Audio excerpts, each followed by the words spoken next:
பார்த்தீங்கன்னா பீட்ரூட்டுக்கு வந்து தேங்காய் வந்து துருவல் வந்து போட்டுக்கலாம்.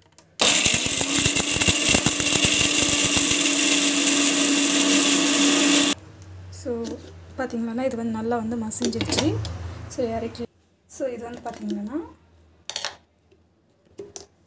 ஜஸ்ட் வந்து போட்டுக்கலாம். பாருங்க சூப்பராக வந்து ரெடி ஆகிடுச்சு.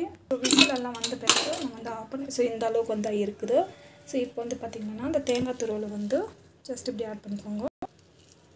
ஸோ அவ்வளோதான். நம்ம வந்து பார்த்திங்கன்னா அது வந்து அப்படியே வந்து கொதிக்க வைக்கலாம். இது வந்து கலக்கி விடாதீங்க. கலக்கி விட்டால் லைட்டாக வந்து வாட்டர் இருக்கு இல்லையா, அதெல்லாம் வந்து சுண்டுட்டோம். இப்படி வந்து பார்த்திங்கன்னா நல்லா வந்து இப்படி கலக்கி விட்டுக்கோங்க.